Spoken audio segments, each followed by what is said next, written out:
चलिए अब 9.1 का 11th क्वेश्चन देखते हैं। 11 से लेके 16 तक इस पार्ट में करेंगे। 1 से लेके 10 तक हम फर्स्ट पार्ट में कर चुके हैं। एक टीवी टावर है जो कि वर्टिकली खड़ा हुआ है।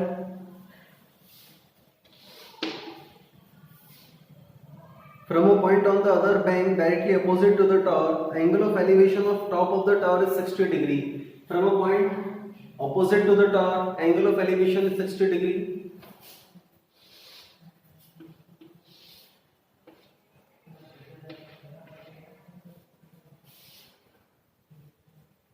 From another point 20 meter away from this point. From a point 20 meter away from this point,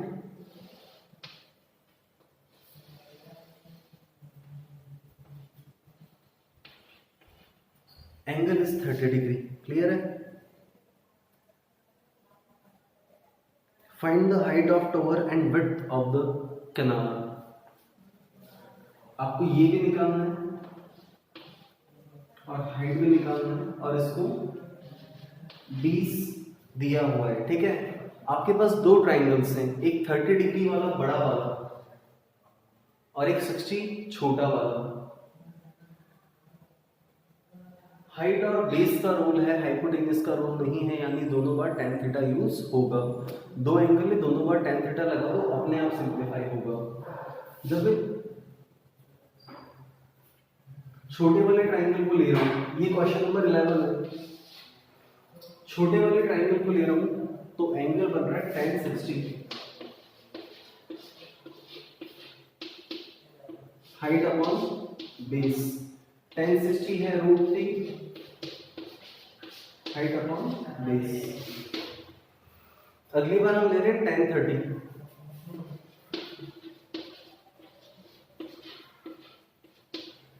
height base कितना है 20 प्लस x। tan 30 कितना है?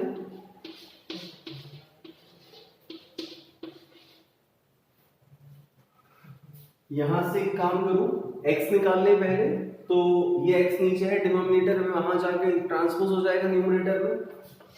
h की वैल्यू आ जाएगी √3 x, तो इस h को रिप्लेस कर दो √3 x से।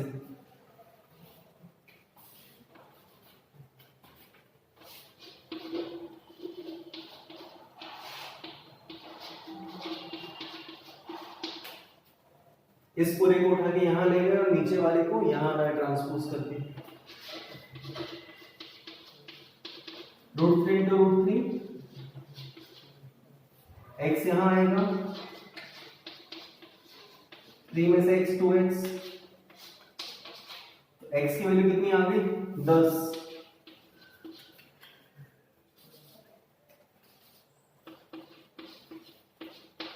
ठीक है, हाइट निकालनी है, ये रिलेशन है हमारे पास, height is equal to √3x, x की वैल्यू 10 है, तो हाइट हो जाएगी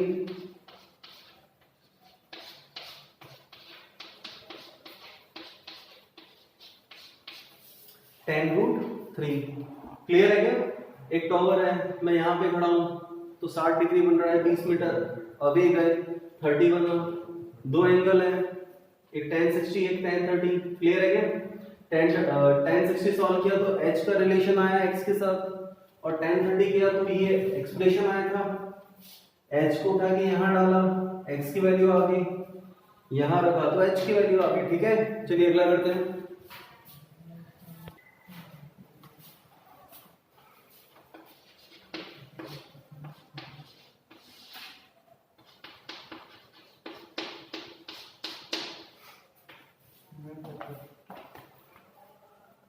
From the top of a 7-meter high building,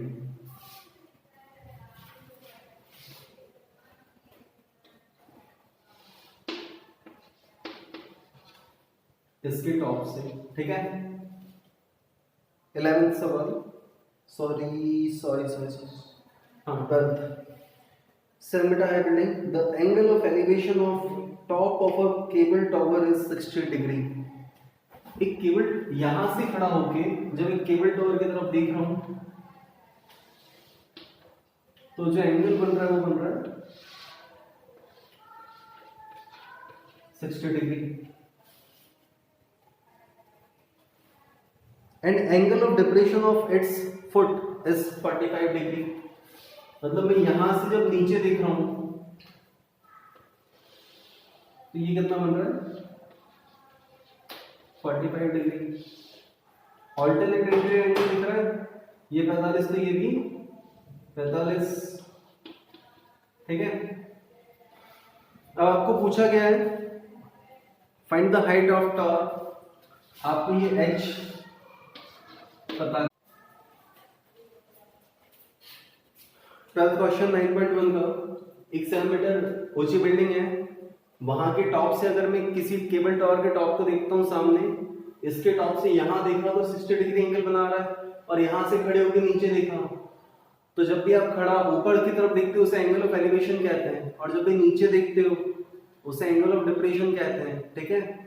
यहां से यहां देख रहे हो तो एंगल ऑफ डिप्रेशन बन रहा है 45 डिग्री पे, ठीक है। यहां से देख रहे हो तो बेस यहां बन रहा है, और नीचे देख रहे हो तो 45 इधर बनेगा।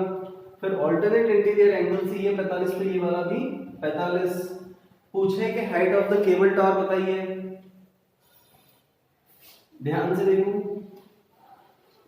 ये 7 तो ये वाला भी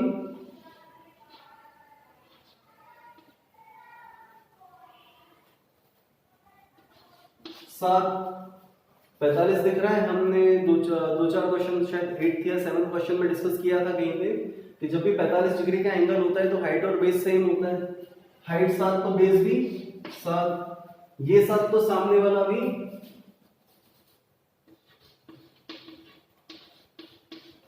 7, ठीक है। ये 7 तो ऊपर वाला भी 7, और ये 7 तो ये 7 क्योंकि 45 है, आमने सामने इसलिए 7, और ये भी आमने सामने इसलिए ये भी 7। तो इतना तो पता चला कि ये 7 है। अब ये और अगर आ जाए कहीं से तो दोनों को ऐड करके पूरी केबल टावर की हाइट आ जाएगी 60 डिग्री। ये वाला ट्रायंगल नहीं, परपेंडिकुलर लेंगे। 10 क्यों लिया? हाइट अपॉन बेस, इसका कोई रूल नहीं है। हाइट अपॉन बेस यानी परपेंडिकुलर अपॉन बेस जब भी होता है तो 10 लिया जाता है, ठीक है।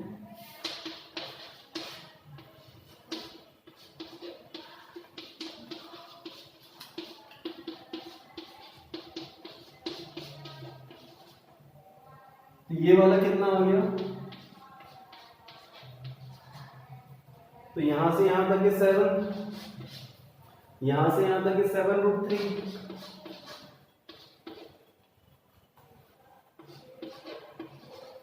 सेवन कॉमन लिया, 1 + √3, ठीक है। चलिए अगला सवाल करते हैं।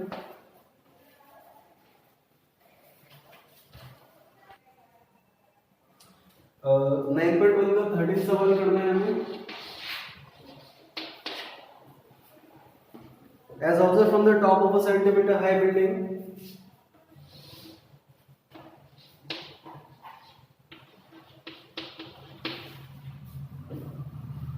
अच्छा देखो सुनो ध्यान से, अगर मैं सामने ऊपर से नीचे की तरफ देख रहा हूं तो ऑब्जेक्ट जितनी दूर होगा उतना ये 0 डिग्री एंगल बड़ा एकदम जब नीचे देखोगे तो एंगल 90 डिग्री। तो एंगल ऑफ डिप्रेशन में अगर आप नीचे देख रहे हो, जितना नीचे देखोगे यानी कोई चीज जितना करीब आती जा रही है गर्दन उतनी नीचे होती जाएगी, तो ज्यादा एंगल है मतलब वो ऑब्जेक्ट आपके पास में है, कम एंगल है मतलब वो ऑब्जेक्ट आपसे दूर है, ठीक है।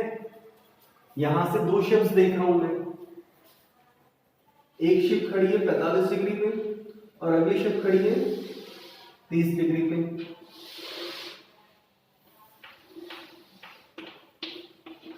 ये 45 और ये 30, ठीक है।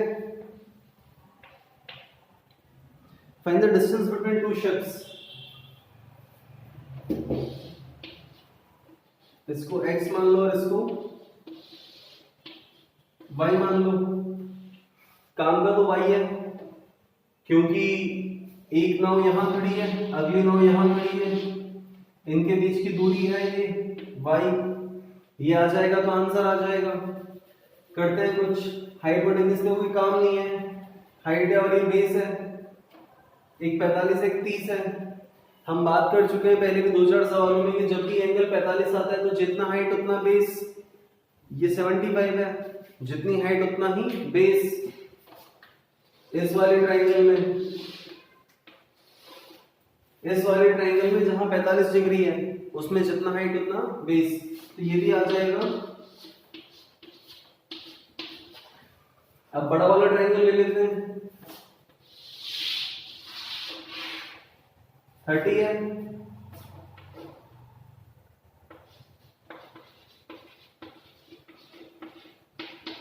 परपेंडिकुलर कितना है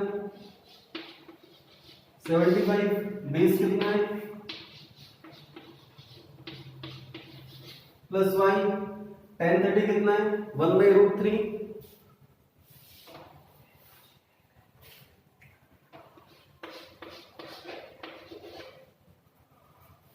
सेवेंटी फाइव बाई ऊपर जाएगा, √3 यहां आएगा,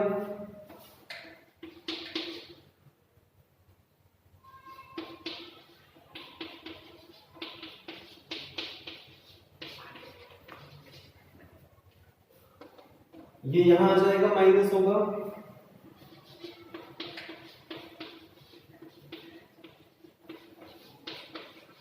सेवेंटी फाइव कॉमन आ जाएगा, 70 यहां से कॉमन ले लेंगे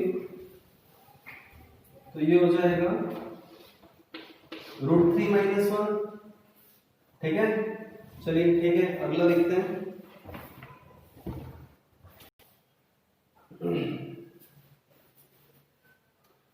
अभी हमें करना है 14th क्वेश्चन। ये उसका फिगर है, फिगर समझा देता हूं। एक 1.2 मीटर टॉल लड़की है, स्पॉट करती एक बलून को जो कि 88.2 मीटर की हाइट पे उड़ रहा है, लेकिन हमारी जो क्वेश्चन में हाइट ली जाएगी वो 87 ली जाएगी, क्योंकि लड़की यहां से नहीं यहां से देख रही है उसकी हाइट के अकॉर्डिंग। ठीक है, तो 1.2 लड़की की हाइट है, 88.2 बिल्डिंग की हाइट है, उसमें से 1.2 गया, यहां से उसका विजन चालू हो रहा है, तो बिल्डिंग की हमारे काम की हाइट कितनी बची है, सिर्फ 87। बलून हवा में उड़ता था, कुछ देर बाद यहां आ गया तो कुछ एंगल बना रहा है। आपके सामने दो एंगल है, एक 30 और एक 60। हम बात कर चुके हैं नीचे से देखते टाइम ऑब्जेक्ट जितना दूर होगा उतनी गर्दन ऊपर कम उठेगी, जितना पास होगा हाइट में उतना ऊपर देखना पड़ेगा। यानी यहां पास है तो एंगल ज्यादा बन रहा है, तो जाहिर सी बात है कि जब इसके साथ बनाऊंगा तो 60 बनेगा, और जब इसके साथ बनाऊंगा तो 30 बनेगा। आपको ये निकालना है कि बैलून ने यहां से यहां तक का कितना डिस्टेंस ट्रेवल किया, ये। ठीक है, perpendicular upon base tan theta, और इसको y ले लो, यहां से यहां तक को y ले लो। ठीक है, अगर tan 30 लिया जाए, 30 यानी ये बड़ा वाला ट्राइंगल,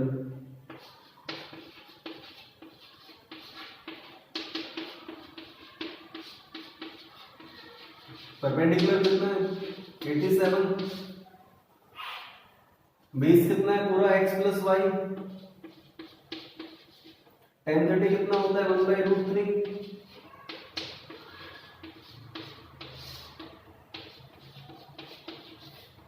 काफी है। अब tan 60 वाला ले लो,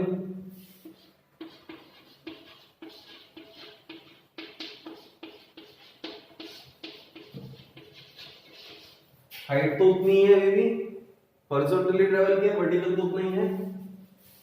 परपेंडिकुलर कितना है बेस, अगर ये वाला ट्रायंगल हो 60 डिग्री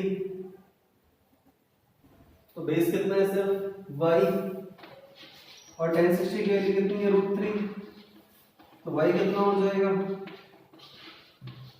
87/√3 सिंप्लीफाई करने के लिए रैशनलाइज किया जाएगा। √3 इंटू √3 बनता है 3। जब 87 को 3 से डिवाइड किया जाएगा तो आएगा 29।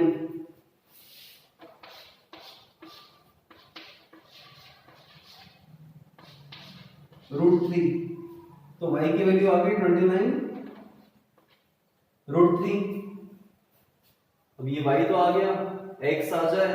अगर ये x आ जाए तो बैलून ने कितनी दूरी ट्रेवल की वो आ जाएगा। तो y आ चुका है, y की वैल्यू यहाँ रख देते हैं इधर लिख के।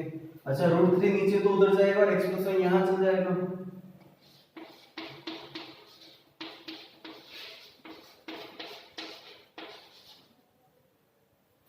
y 29/√3 है।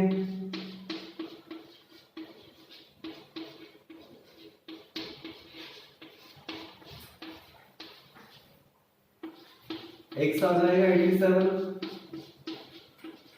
√3 माइनस 29 √3 87 टाइम्स है √3 29 टाइम्स 87 से 29 लिया तो 77 67 57 58 √3 metre.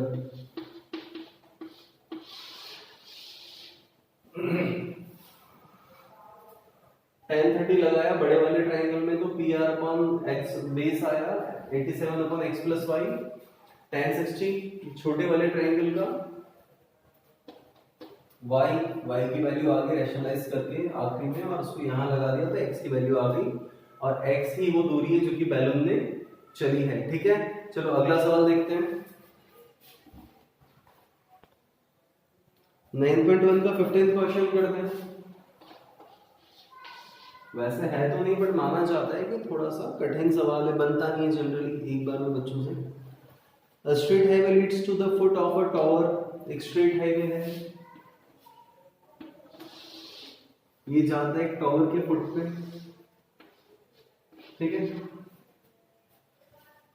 A man standing at the top of the tower observes the car at an angle of declination of 30 degree।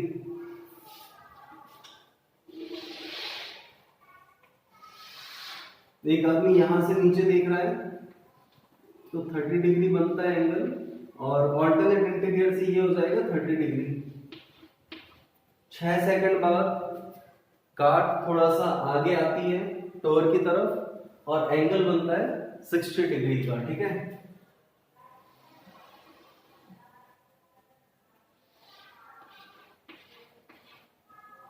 Alternate interior से ये वाला भी 60 डिग्री। ये दूरी तय करने में 6 सेकंड का टाइम लगा। ठीक है,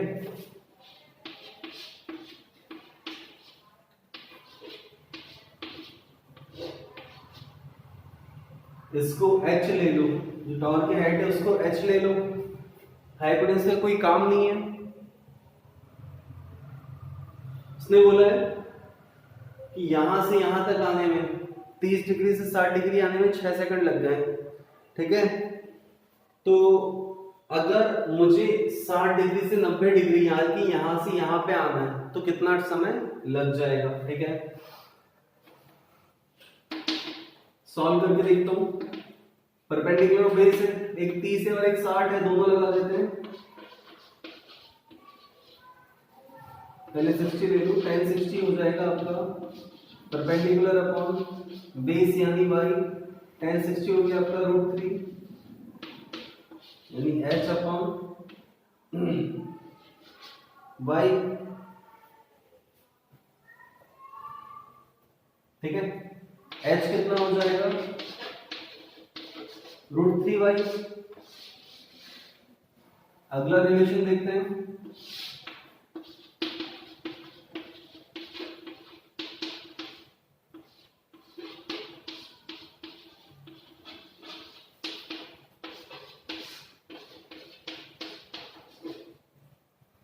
tan 30 हो जाएगा 1/√3 इज इक्वल टू, अच्छा h की वैल्यू कितनी है √3 भाई, सीधे यहां पे लिख रहा हूं। h की वैल्यू यहां से उठा के इधर डालिए, x plus y, x plus y यहां जाएगा और ये ऊपर आएगा, ठीक है। y यहां पे जाएगा, तो y कितना आ गया,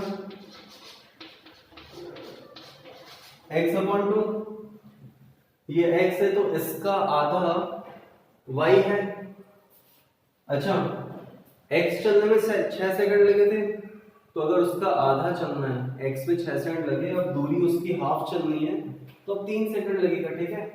तो अगर इसमें आपको 6 सेकंड लगा तो यहाँ आपको लगेगा 3 सेकंड, क्योंकि जो y है वो x का आधा है। डिस्टेंस कम तो समय भी आधा, डिस्टेंस आधी तो समय भी आधा, ठीक है।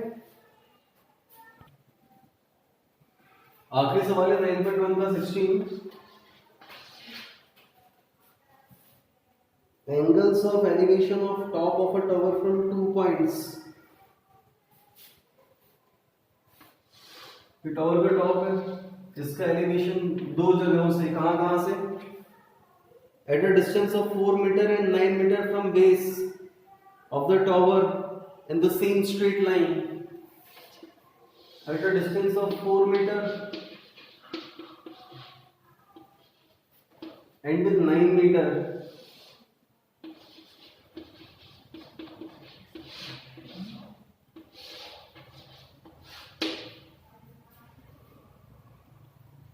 and this are complementary. Prove that height of the tower is, prove करने की जो हाइट है ये 6 मीटर है। अगर मैं देखूं 4 मीटर की दूरी से तो अल्फा बन रहा है, कॉम्प्लीमेंट्री मतलब दो एंगल का सम 90 डिग्री होता है। 4 मीटर से देखूं तो अल्फा, और 9 मीटर की दूरी से देखूं तो दोनों कॉम्प्लीमेंट्री होंगे, दोनों का सम 90, एक अल्फा, तो बचा हुआ कितना है, 90 माइनस अल्फा, ये 4 है, ये 9 है। आपको प्रूफ करना है कि जो हाइट है ये 6 मीटर है, परपेंडिकुलर अपॉन बेस